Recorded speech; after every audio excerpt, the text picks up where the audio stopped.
there, I'm Christine Zernheld. AKA Shep. And it's officially Marketing a Talk. You heard that correctly. Marketing a Talks have returned, and we're hoping to bring more to you here in 2023. Today, we're going to kick off Marketing a Talk Season 2 with 2022 Google Update Deep Dive. And we are joined by two fantastic SEO experts to help us break this down. So first here, we have a familiar face, partner at Cypress North and Marketing a Talk co-host, Mr. Organic himself, Greg Finn. Hello, Greg. Yeah. Hi, thanks for having me. But yeah, I just cover the organic news. So I'm not the big draw here. We can get right into that. Yes. So we'll get to that. We are so lucky to be joined once again by 2019 BF of the show, Best Organic Follow of 2022, recent Clockscore Award, SEO consultant at G-Squared Interactive. Hello, Glenn Gabe. Thank you so much for being here. Oh, no, it's great to be here again. Awesome to be able to go through all the updates with you guys. Yes, it's always a treat to have you on. We're excited to hear all of your analysis on 2022. So this was a year full of updates, some bigger than others, some with more drama than others. So we're so happy to have you here. And Greg is here with me as well to give his input. Thanks, Greg. So you're not happy about me. I get it. Neither am I. So I wanted to kick things off here with what I'm calling annotation quarter, but I know we don't have these in GA4 anymore, but I just think it might be helpful to get all the dates out there so people can write them down for context if they want them. So if you want to skip over this part and not hear me say a lot of things, you can go ahead and do that, but I'm just going to run through all of the updates of the year and their dates. Hi people, this is Shep coming to you from the future. We recorded this in early January, and since recording it, there has been an update on some of these updates. So I just wanted to give you more accurate dates here. So the December 2022 link spam update and the December 2022 helpful content update have since both finished rolling out.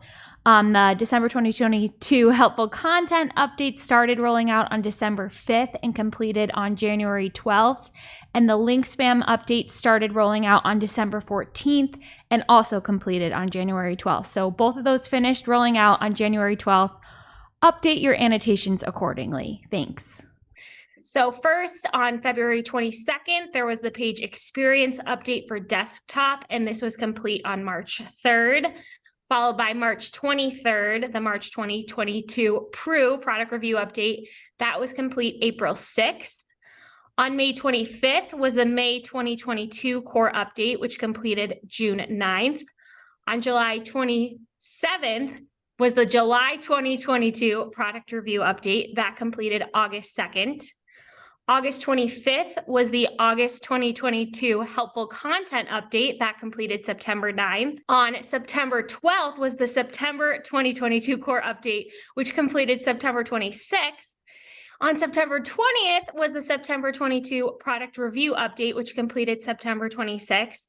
On October 19th was the October 2022 spam update that completed on October 21st. And then on December 5th, was the rollout of the December 2022 helpful content update. They're saying it could take up to 2 weeks to roll out, but upon recording this, it has still not completed. And then to close things out, we had on December 14th, the December 2022 link spam update, which again, they said would take 2 weeks to roll out and is still rolling out as we're recording this here on January 12th. So I didn't miss anything, guys, right? No, that's quite a few. Yes, for sure. And just a reminder, our best named recap of the year, we gave it to the May 2022 core update, right, Greg? Yeah, it's a great name for an update. You can't beat it. Lots of great names there. Yeah, I miss the days of naming updates. Although the Phantom update came back to bite me a few times because people thought Google officially named it that and they never did. But anyway, I wish they did. My favorite was the Panda Farm, because it was Farmer for a while, and it's like I didn't really like Farmer, and then it's like, oh no, it's Panda, and it got a lot cuter. So I like that switch over. Yeah, Panda was a very, very powerful one that, now we have broad core updates that are kind of taking over certain things there. But yeah, definitely. Penguin was a fun one, but that's now real time. So speak for yourself on that one. Yeah. We got to get back to animal names. That's fun. Okay, so let's get into it. As we know, Glenn and Greg are both very busy. And to be honest, some of these updates didn't do a lot. So before we get into the really meaty updates, let's go in chronological order and start with the page experience update, which rolled out in February 2022. Again, there was like a lot of drama surrounding this at the time. Maybe it didn't end up being much, but let's have a quick rapid fire. Greg, I know you were talking a lot about this update when it first rolled out, but what did it end up being like? Yeah. And I mean, I think just from a usability standpoint, obviously your user should be first. This makes sense that they're trying to, take a look at all these factors, the core web vitals, make sure things are secure, that you are not inappropriate, and then in that you don't have intrusive interstitials. All that stuff sort of makes sense. I think a lot of people, and Glenn, you can obviously hop into this and explain a little bit more. But people got to think a little carried away with like, hey, what can we do to make this fast? Our CLS is a little bit slow. It's an 89. It needs to be a 95 plus. Like all those things are sort of like nice to haves, but it's not the must haves, like having great content that's better than everything else. I feel like a lot of times, especially SEOs, they get kind of carried away with some of the little things and get lost with some of the bigger things. And that was, I think, one of the themes, at least in 2022, from my side of things. And Glenn, is that how you say it? Like when you're looking at page experience, like, hey, these are tiebreakers. Yeah, exactly. And, it's funny because I was on a call with the Chrome team and some of the search team when they announced Core Web Vitals and the page experience signal. And from the beginning, Aleda was on the call as well. And we were like, will this have teeth? Right. Because I love the idea of it. Right. Mm-hmm. Everybody's been on a horrible, site from a user experience standpoint, so many ads and interstitials and blah, blah, blah, or things jumping around the page. But they said from the beginning, they were like, great content will always trump user experience and performance. And it makes complete sense, right? They're not going to put bad content above something because the CLS score is better, right? So, from the beginning, we tweeted that. Aleda did, I did. I wrote about it. Google explained that, but everyone went absolutely crazy with Core Web Vitals. So the crazy part is that so many companies that have contacted me over time, one of the first things they say after they're hit by a broad core update and they're on the phone with me, they're like, hey, Glenn, we've really worked on our Core Web Vitals too. I'm like, that has nothing to do with broad core updates. I mean, literally nothing. And then you could hear a pin drop. So unfortunately, there's so much investment that went into that. And now whoever helped them has to basically answer a lot of questions. Like, why did we get hit by the May core update and we have great Core Web Vitals? Well, because Core Web Vitals are the way Google's explained it, very lightweight ranking factor, more like a tiebreaker. Now, I've analyzed this to the nth degree across many, many sites. I've seen almost no movement at all based upon the mobile and desktop version of this. So, and I actually shared, and I know I sent that link through, but there's some great visuals I shared on Twitter of sites that have horrible page experience on desktop that saw no decrease at all over time after it rolled out. Same on mobile, or ones that had really good, they didn't surge or anything like that, where they had good Core Web Vitals. So yes, 100%, I would say that Google's doing a great job with like making the web better with the page experience signal and Core Web Vitals, but don't focus on that if you think, it's going to make your site surge. It won't. Yeah. Well, what were they thinking calling it Core Web Vitals though? It sounds so vital. Yeah, well, core and core update. And yeah, I mean, it was blown out of proportion, and it ends up, it's more like the HTTPS signal, which is very, very lightweight, right? So, but again, the tough part is when you have executives that were told something, and then you get on a call, and once, I send them, tweets from John Mueller or a video, and, it's been explained to the nth degree, and I met with the Chrome team and search team, and it's like, they're just like, oh no, what did we do, right? Like, why did we spend so much money on this? And again, it's like Greg said, it's great for your users. Do it, fix that if you can, especially if it's severe. But it's not going to be like if you shave a millisecond off of your scores. I mean, who cares, right? I mean, yeah, totally. And one thing that I think I found pretty interesting with it is trying to find like a term that generally would be a very lucrative term to bid on the PPC side of things. So something like a CRM or CRM software or something that might be a $60 click, $50 click. see who's, first for that. Yep. And grab that, throw in a page speed insights or Lighthouse or something like that, Yep. pull that up. And this is somebody ranking number one that has a score of under 20 in all these core web vitals. Like, this is like, you just can't argue with that at that point. It's not unusual. And listen, I help a lot of different companies across a lot of different verticals. And I help some really big news publishers that have really bad core web vitals, right? Just based upon how they're structuring things user experience wise. Their CLS is going to be bad always. The LCP is not going to be great. This and that. They rank through the roof. And, so anyway, it's very frustrating when you hear people harp on the page experience signal and core web vitals. And in reality, it's just not doing very much. And even, there's so many quotes from Googlers basically explaining the same thing. So, okay, let's see if our next update here has a little bit more teeth. So this is the helpful content update this year that I want to get your thoughts on, because this launched on August 25th.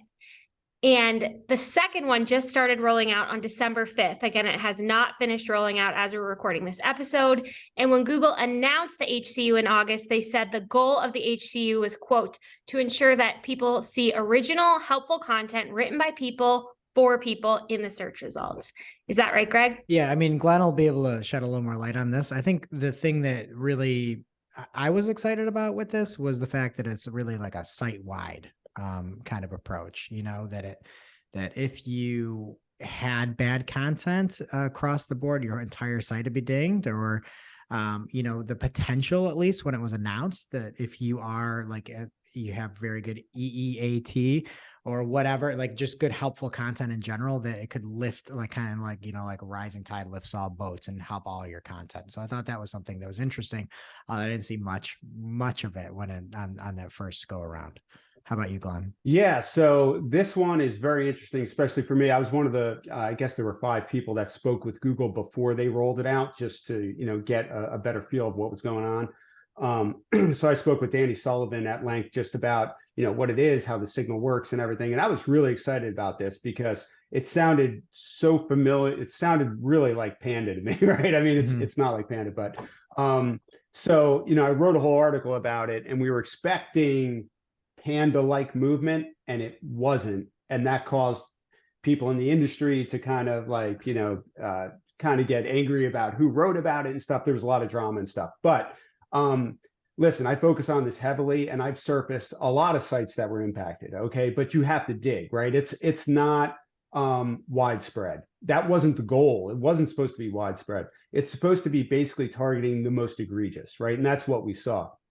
So the sites I've documented, and I have many, especially based on site owners reaching out to me, plus what I picked up based upon my own data and everything like that. And if you're hit by it, you are hit by it. I mean, it is not like you drop 10%. I mean, it's like off a cliff. And there are tweets that I shared with you guys. Maybe you might share some of those screenshots or whatever, but you'll see it's dropping off a cliff right as the update starts to roll out. And it really is the worst stuff, right? So in the first, like, I'm just looking at my document here, like some of the categories made a lot of sense. Lyrics, which I've done a lot of work with over the years, by the way. Ringtones, manuals, sites with every possible manual from every possible product, right? Stuff like that. APK downloads, math calculations. So stuff that's kind of like no one really put time into writing anything about it. It's just really quick stuff, but a lot of it. So if you are doing things at scale that is really search engine first and not human first and people first, that's where the HCU should really scare you, because those are the sites that got pummeled by this thing. Yeah. Okay. And Glenn, I think you had a kind of best in class blog post, and that'll all be up on screen, a bunch of this if you're watching on Spotify or YouTube, but it's called Google's Helpful Content Update introduces a new site-wide ranking signal targeting search engine first content, and it's always running.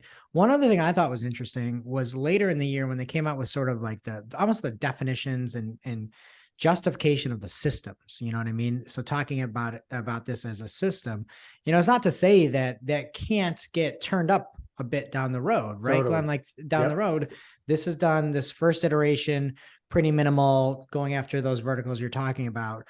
Could this potentially be turned up a few notches and maybe kind of creep a little bit more towards that Panda experience hit? I don't know if it'll get to that level, right? I mean, broad core updates are kind of taking care of that, right? But it absolutely could be turned up. And obviously with the focus now on AI content, I mean, Google's has its hands full with AI content at this point, right? It's getting better. More are using it. Now you have major sites were just announced that they're using it and have been for a few months already. And they're writing article content and then being edited by humans. So I mean, so that's the type of stuff that Google can fine tune and just expand to covering that, right? So the HCU, what's cool is that Danny Sullivan explained that they will announce when the classifiers changed, right? Significantly, like they did with HCU2. A lot of people are confused with like, they think the HCU2 is like, they didn't understand that the HCU is always running, right? So it's not like it wasn't running and suddenly, it's not like a core update where you have this periodic refresh. It's always running. They just changed the classifier with the latest one. The other thing that's important to understand is that it's a negative ranking factor. It's not positive. Okay, so it's not like you have great content and the HCU is going to make you rank better.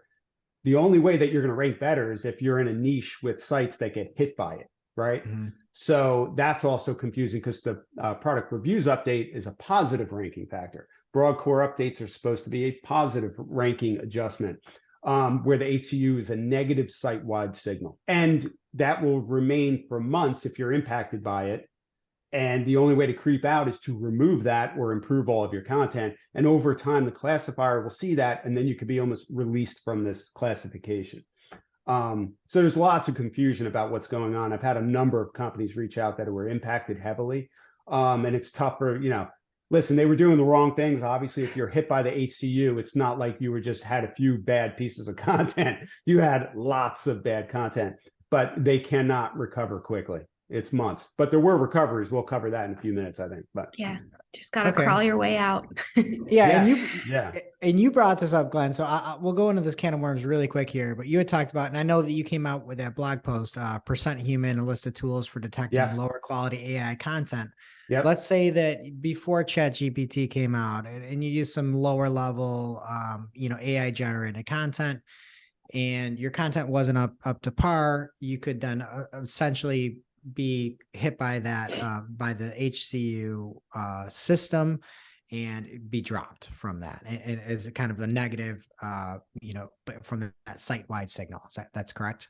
Yeah, that's exactly right. That's exactly right. And on that note, that post of mine gets so much traffic, it's not even funny. Like it's actually unbelievable to me, because I was like, so many people were pinging me on Twitter and like, hey, what tool is that? What are you using? This and that. I'm like, you know what? I'm just going to create a post with the top tools. And then suddenly I had some CEOs reach out to me that were running, creating tools. And so I have a really good list up there now. I think there's 6 different ones, including GPT-0, which was a Princeton. I'm right in Princeton. There's a Princeton University senior who created that. And it's a really cool approach. But anyway, there's so much news about AI content, and it's fascinating to see how many people are searching for that now. And my post ranks really well. So a lot of people are visiting that and stuff. So yeah, Google's going to have to really do some stuff on that front. Now, the thing about that, and I don't want to go off on too much of a tangent, but Google's on record, and I emphasize this, just did again this morning. Google is not against AI content. Google is against low quality AI content. And that's the approach that they're going to have to use as GPT-4 is going to come out, and these large language models are going to get better and better. It's going to be really hard for them to say you can't use AI content, because that's going to be very hard to police. But lots of low quality AI content is not good. Okay, let's get into the core updates here. This year, there were 2 major core updates, the May core update and the September core update. Right, Greg? What did you see with these? Yeah, I mean, I think the main thing of note is just that September core update was really kind of clustered in around a lot of other elements, like Glenn kind of alluded to. It was right on the heels of what we were talking about before with the helpful content update.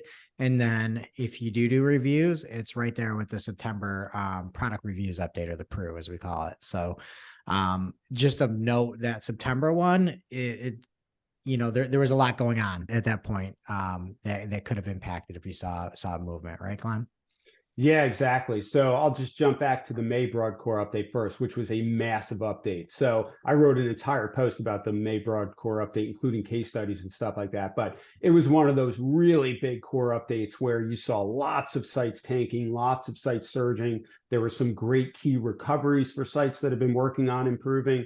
Obviously, there's always times that sites surge back just because they're in the gray area. They didn't even do anything.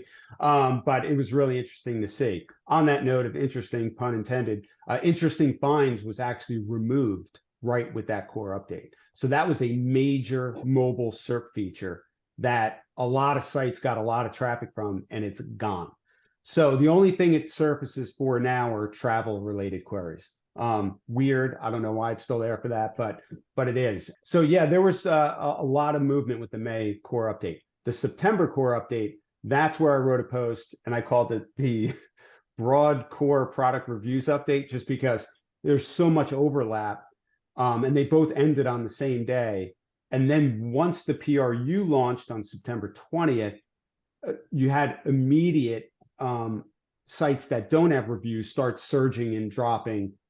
So it was just weird. It was like, was that the PRU? Why would the PRU impact those sites that are like, publishers that have no reviews content? So there was so much confusion. I'd say half of the companies contacted me thought they were hit by one when they were hit by the other. So there was a lot of real craziness there. So interesting finds I brought up. Oh, and obviously anytime that there's multiple algo updates at the same time, I call it an algorithm sandwich. And the most famous was back in 2012 when you had Panda, Penguin, Panda all within 10 days. Absolute insanity. Again, people were like, I got hit by Penguin, it was Panda. I got hit by Panda, it was Penguin. So it was the same type of deal with the September update. Tons of movement. Google really shouldn't overlap updates, even like it's doing right now with the link spam update and HCU. It just causes a lot of confusion for site owners. And I know they really don't want to do that. I don't think. Some people believe, oh, they're doing this on purpose, but it's just, there was a lot of movement in September with those updates. Job security though, Glenn, for you. Yeah. Yeah.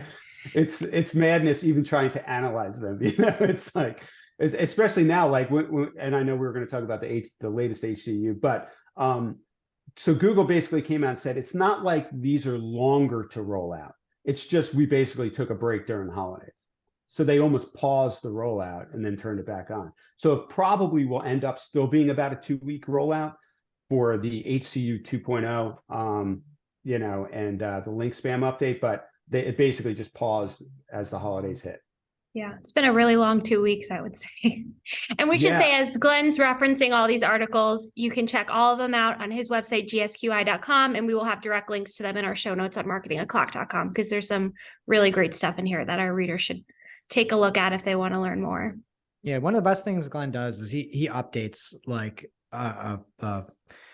religiously all these posts. So if you look at the AI tools every week, there's like, we got something new in here. So definitely check it out and keep checking it out over on GSQi.com. Okay, so our next little category of updates here, hopefully this is really not impacting a lot of our listeners because it's really only for those practicing like the dark arts, but the 2 spam updates that happened in 2022. The first one rolled out on October 19th and the second began rolling out on December 14th. Again, it is still rolling out as we're recording this. Greg, what are you seeing with these? I mean, I'm not seeing anything with these spam updates. We're not nearly in the weeds as much from an algorithm update standpoint. Our side of things is helping to create quality content. I'd say that's the majority of what we do here. But and thankfully we don't have anybody, like you said, that's dabbling in the dark arts. So I'll kick it to Glenn on the spam side. Yeah, sure. So the update, the 2 spam updates are very different. Okay. So the October update targeted more broad spam policies that Google has, right? So we saw a lot of like auto-generated content, AI content drop, scraped content, stolen content, that type of stuff. Now there were links, unnatural links mixed in with that. Like basically to me, that was correlation and not causation, because I think the link piece was more handled obviously during the December link spam update. But there were lots of sites that were really pushing the limits from an AI standpoint or auto-generated content standpoint, which could be just machine generated versus AI. And they got hammered. So if you got hit by the spam update, you knew it for the most part. Now, I did have some larger brands contact me, which was interesting. They didn't do anything on purpose, but the way that they, like, for example, there was, auto translation, right? So one site had auto translated a whole slew of content, a lot of it. And if you just auto translate it and don't have a human involved, Google will pick that up. I've seen that before in the past anyway. So they got hit. So that was the October update. So again, think of the October spam update as more of like the content piece, where the December link spam update was focused on Spam Brain taking over what Google was doing from understanding an unnatural link standpoint. So I guess it was the first time that Spam Brain could identify both the source of unnatural links and then the basically who was buying them, right? So there was, again, when you look in those niche categories or the sites that are like dabbling in that stuff, there was a lot of impact. I mean, I have a lot of domains documented. I also had a lot of companies reach out, and they, were across all different types of categories, from, e-commerce to affiliate to, any type of publisher that was trying to rank for things. And it's really tough with the link spam update, because with the October spam update, if you violate a spam policy, let's say auto-generated content or auto-translated content, you could fix that over time. And over a multi-month period, you can recover. Google's on record about that. The link spam update is, the way I've been putting it and the way Google put it, the way I put it is, forget about those links. They are gone. You cannot come back from the power of those links unless you earn better links over time, which obviously is going to take a lot of time, right? So the tough part is, for example, I had an e-commerce retailer contact me. They got pummeled. But when I checked their link profile, all of the anchor text was exact match.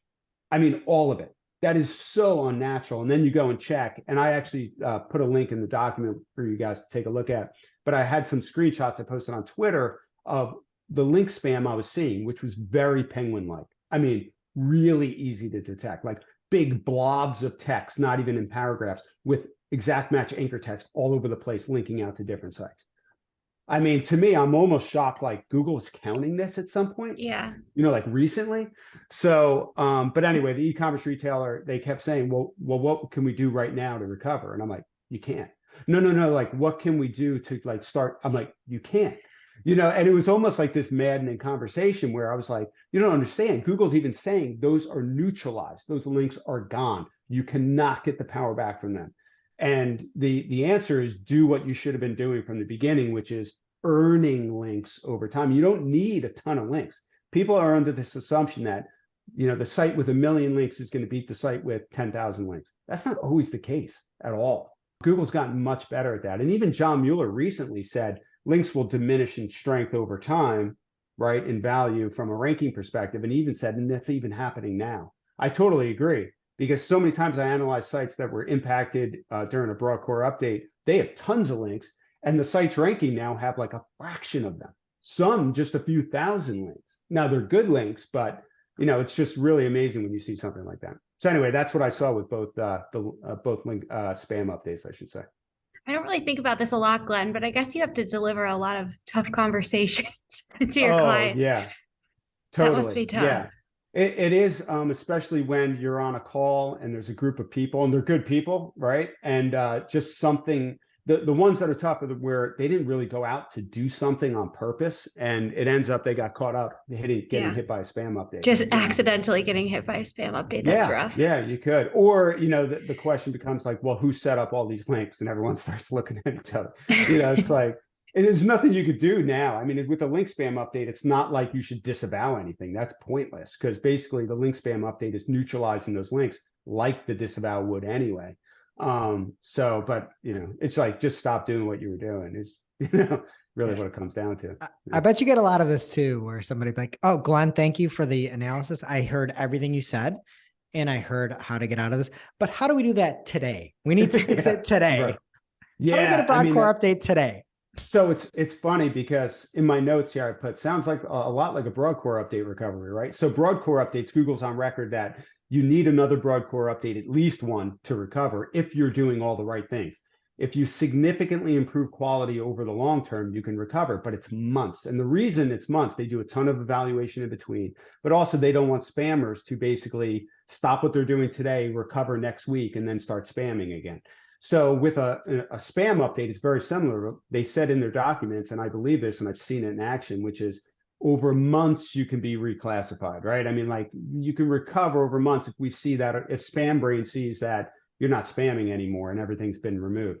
Other than, again, the link spam update, where basically just almost like the Men in Black, forget what you saw, like forget about those links. They're gone. You cannot get them back, and that's it. Sad for those people. And then one other just key point on that. Anybody that's listening to this being like, oh, I'm going to do this and use some sort of negative SEO using these spam updates. That's not what Glenn is saying. Glenn is saying that it's going to be neutralized. So if you're trying to do that, you might actually help for a minute before they become neutralized, but it's not going to be something like that helpful content update where it would really take somebody and knock them down a peg. So don't do that. A, because you should be a nice human, and then B, it's not going to work anyway. Yeah, and on that note, I'm a big advocate of never disavowing anything unless you have a manual action or did a ton of link building where you think you could get a manual action. Google's even kind of pushed the limits there with what it's explaining around the disavow, and saying it's more for a manual action. It is buried in the GSC UI. Good luck even finding it. I could see it going away as Spam Brain gets even better. And the worst part is like, when a new client starts and they're like, oh, can you look at our disavow file? And there's like, 80,000 domains in the disavow file. I'm like, oh my God, what are you doing? And they're like, they're so freaked out when they see these, weird spammy junky links show up, even if they didn't set them up, that they're disavowing everything and wasting so much time. Google does not want that. Mark my words. I'm going to make this prediction right now. Disavow file is going to go away, maybe this year. Whoa, Ooh. You heard it here first. One other question I don't use this. It could be my arch nemesis, never used it, but the form that you can report paid links in general. That is still around. I think that first might have come out in like 2007, maybe, like that far ago. Like, what is that?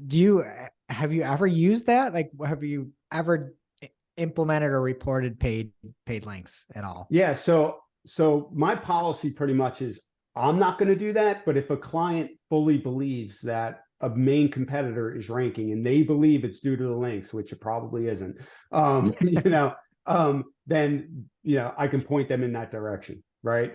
But, to me, again, if it's an egregious situation, go for it. I mean, a human will look at it, right? I mean, someone's going to look at it, and it's not like they're going to usually target a site unless it's really bad, and they're going to put a manual action on that site. It's more to just improve their algorithms.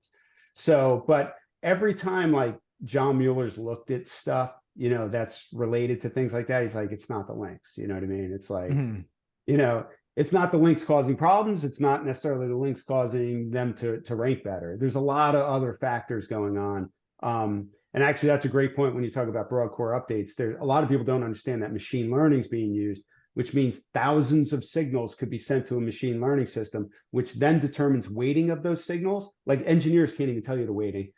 The machine learning system determines weighting and then ranking, right? So, it's not like one thing is necessarily going to make you surge. It's a lot of things together that are going to make, your site do well in search. I'm just thinking about the person reviewing all the submissions to that and feeling sad for them. Yeah, absolutely. Spam reports, right? Exactly. But, they want feedback like that because they do make mistakes, and, algorithmically, like there are some posts I've written over the years where it was like, this just shouldn't be happening.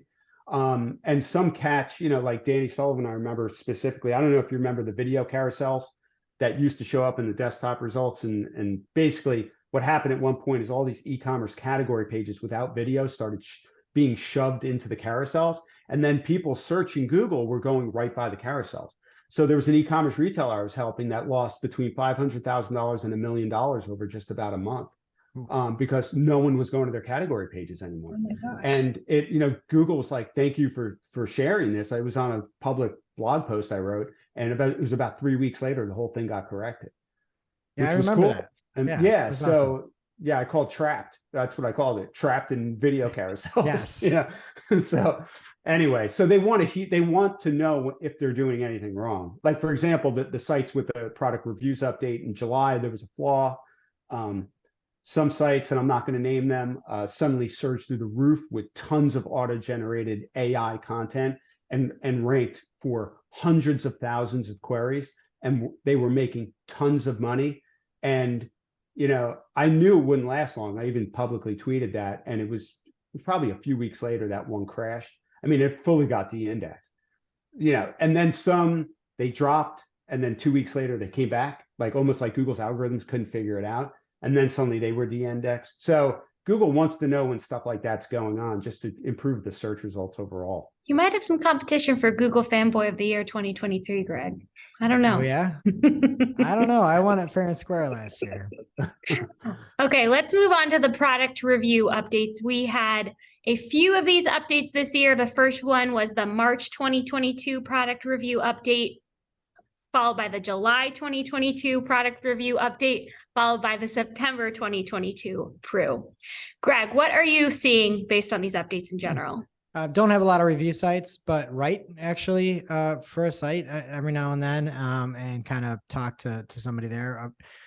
And it's really, if you are actively like a wire cutter or somebody out there trying to give your feedback on products. So if you're not reviewing products, this isn't going to be applicable to you, and you're not going to see any real movement there. But obviously the whole goal of this is to get as good of a realistic review. I mean, we saw it in like 2008, where Google like revamped the way images worked, right? Like you want to have all new, like for a long time, you'd have like the same images showing up in Google image search. And then there was that big change and going towards unique things. And that's one of the things you want to have is like all unique content, images, like all things that you're generating, not just the stock, photo from that product. So again, there's really people that are actively reviewing products or comparing things like that. Right, Glenn? Yeah, exactly. So the March update was a really big update. Lots, I always say they're core update like for product review sites. The one thing that I noticed that's interesting is with the first product reviews update, we saw sites outside of product reviews be impacted by them, right? So it was really strange stuff going on. They've improved that greatly. And now they're saying it really should just be for product review sites, right? And that's what I'm seeing. I'm not seeing any like major volatility across sites outside of sites that contain reviews. And also Google's clarified that how the signal can impact sites. Like if you have lots of reviews on your site, it could be like a site-wide signal, almost like the HCU, where you could either surge overall or drop overall. But if it's just part of your content, you could see more of a granular impact. But with the March update, there was a ton of impact that I saw. The other thing that I saw, which was always frustrating, I've written about this too, which is I call it dueling machine learning systems. That's where a site may drop heavily with a broadcore update. Then the product reviews update rolls out and they surge through the roof. It's like, well, is it high quality or is it not, right? I mean, one machine learning system says it's not good and the other says it's great. So I think that they really need to work on that part of it because it's super confusing for site owners. And the biggest thing that I always say is, when a site owner's like, hey, we dropped, we have good content, and you go and it's kind of like the run-of-the-mill, review, right? It's like 2 little paragraphs and a link out to Amazon. It's like, that's not what Google wants anymore. I always say, be the wire cutter for your vertical, for your niche, right? That's a great way to go. Now, is that a huge investment in time, resources, and money? Yep. But if you're serious about reviews, that is the direction you should go. I've had several clients I've helped that are smaller companies go down that path, and the reviews content's so much better. They have videos, animated GIFs, great images, just really good stuff that it's so much better than it was. But here's the deal. when you have, let's say, 800 reviews on your site, and you go down the path of using that approach, you have a long road ahead of you to update all that content using that approach, if you're really going to do that. So that's the problem. You got to buy all the products. You got to really use it. You got to shoot video editing. You have to have a professional come in and shoot your images, or at least have someone that knows what they're doing, have good lighting. It's just, you better be really serious if you're going into product reviews at this point, or else I can almost guarantee that you're going to wake up one day and your traffic's gone. It just needs to be really, really good. So would you say March had the biggest impact out of the three? March was really big. Yeah. I mean, anytime I write a dedicated post about it, it's, that's when I'm seeing a lot of movement. The other thing I wanted to bring up, because we have double EAT now, right? So another E in EAT, experience. Google added that. It's really important, especially from when you think about like the product review site. I mean, experience in actually using something. Like, how could you recommend something if you didn't really experience it, right? So for some things you don't need the experience, but I mean, for a lot of things you kind of do, and you want to know. Like, for example, if you're recommending the latest car seat for babies, or a baby stroller, or anything, your money, your life, I really hope you have experience in that, right? Or else you can get in a lot of trouble probably, or get people in a lot of trouble. So yeah, March was big, and I'd say the experience thing, just the overall approach for how you craft reviews should be looked at. Yeah, that makes sense. That extra E is really vital to the pro. Yeah. And so if your advice, it sounds like kind of summarizing it up for anybody that's looking to do any kind of reviews, quality over quantity. Do a fantastic job at a smaller number of things. And again, it kind of comes back to that content idea, like make the best content around what people are looking for, whether it's GIFs, videos, that's the way to go. Especially with these updates, it is no longer quantity out there. Try to get long tail. No, focus on more high quality, laser focused content. Yeah, absolutely. I put it perfectly. The other thing I wanted to add on that is, in one of Google's recommendations for best practices, they spoke about linking to multiple sellers, right? So I was always like, wow, because, Amazon's terms of service is like, you can't link to other sellers, right? So I'm like, this is war. If Google factors this in from a ranking standpoint, algorithmically. So I remember asking Alan Kent, who's a Googler, focuses on e-commerce and product reviews and stuff like that. Is that being used algorithmically? And in March, he said, not yet. July rolled out. I asked him a question, same question. And I got more of like a nebulous answer on that. And I was like, he didn't say yes. He didn't say no. Then Lily Ray just asked Alan about this. And he actually said, yes, there's a ranking boost if you're linking to multiple sellers. And I was like, alarms went off in my office. I was like, what? So I asked him again on Twitter. I said, is that right? Is it being used algorithmically? Then we heard nothing for a little bit, right? I mean, I was like, okay, so obviously they need to phrase this the right way and stuff like that. And then he came back last night and said, he basically said it is, but it's very, very lightweight. Okay. So the way I put it back to him is, so we could think of this as the core web vitals for product reviews updates, right? Kind of like super lightweight, but it is a ranking factor. And he kind of came back with another one with a feather dropping, like an animated GIF. So for anyone that has product reviews, for users, if you can, link to multiple sellers. Google's looking for that. It's a slight ranking boost if your competitor doesn't link to multiple sellers, but don't expect just to do that to suddenly rank through the roof. Quality of content is what Alan said is the top thing. And I would totally agree based upon what I'm seeing. So anyway, that was something that literally just happened yesterday. I thought maybe was applicable during this conversation. Super helpful. Yeah. Okay, that really flew by, but that concludes our 2022 update year in review. I want to thank you both for hopping on and chatting this through with me. But just one final question here. I'll start with you, Greg. What do you think site owners should focus on in 2023 based on what we saw in 2022? Well, first off, if they were hit by something, they should focus on that phone next to them and picking it up and giving Glenn a call. Yeah. But I mean, I think it's been sort of the bread and butter that we've dealt in and I've dealt in, creating content back, when I was at 10/20 and making social content and everything like that is like, there are all these things flying around, and at some point you can control what you can control. You know what I mean? And making the best possible content is never going to go out of style. And all these things, core vitals, all these are nice to haves. And a lot of times people just go right past the must-haves, and you look at what they're so concerned about making fast, and it's not the best content out there. And I think in general, like, all these different things can impact you, but you are the one in control of the content you're putting out, trying to make the best possible result for that query. Like, that is never going out of style. And it's something that sometimes people forget about somehow. So that's my, I guess, timeless advice. What about you, Glenn? You've given us a couple of predictions for this year, but what do you think people should focus on in 2023? Yeah, I mean, especially with this surge in AI content, I would say don't take the easy path. Take the hard path.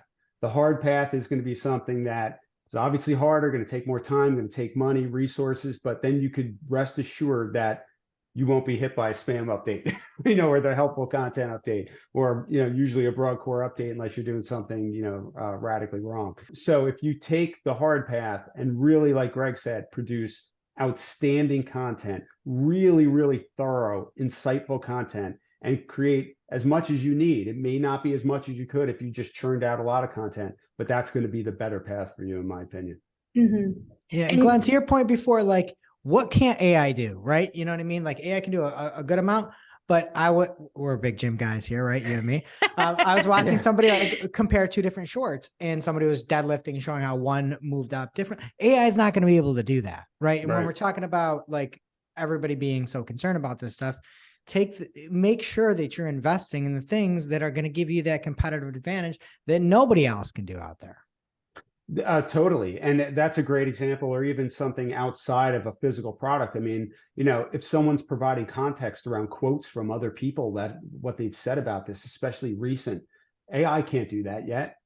So yeah, I mean, listen, again, Google's not against AI content, but it's against low quality AI content. And if you're using it to kind of help guide what you're doing, maybe. But to me, we are definitely, in my opinion, still not at the stage where people should just go and start pumping out huge amounts of AI content and think it's going to end well.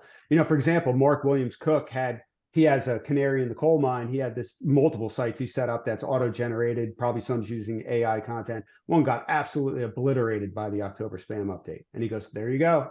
It worked for a while until it didn't, Mm-hmm. So yeah, I think we covered on a show. He said, everybody who is so excited about Chat GPT, I could tell you how it's going to end. Not well, I think was roughly his tweet. Well, and the dangerous part is that it does work for a while. I see people on Twitter all the time. Look at this. It's all AI generated. Look at what we're doing. And in my mind, I'm like, I've seen this a million times. Wait till the next broad core update. Yeah. Right. Wait till the next HCU, classification change, classifier change. So it's very dangerous, in my opinion. So if it's what you're living on, be very, very careful. Great advice moving into this year. Okay, thank you, Greg and Glenn, for joining me for today's discussion. Greg Finn is a partner and CMO at Cypress North, our full-service digital agency. You can also catch him on Marketing O'Clock Fridays with me. Greg, where can people get in touch with you if they want to talk more SEO? I'm just mainly on Twitter at Greg Finn over there, or LinkedIn. I'm trying to do a little more this year. Greg Finn on LinkedIn. And Glenn Gabe is an SEO consultant at G Squared Interactive. You should also check out his site for some of the best SEO articles out there at GSQi.com. Glenn, where can people get in touch with you if they need your help? Yeah, I mean, probably the best place is Twitter at Glenn Gabe, but I'm heavily on LinkedIn. I have a Facebook page, and then I'm also on Mastodon, which I know Greg loves. Yeah. Oh, yeah? You're one of the 3 people over there? Actually, the SEO community is pretty good up there. That doesn't surprise me. It's just SEO though. If you're doing anything else, good luck. I tried. It's dead over there. And we'll if see you're how it looking, goes. Yeah. if you're looking for more digital marketing news and a lot of really bad puns, please be sure to subscribe. We release new episodes of Marketing O'Clock with Jess, Greg, Nicole Waddington, and myself every Friday, in addition to these special roundtable episodes that we're going to try to bring to you more often here in 2023. So thanks for listening, and we'll see you next month.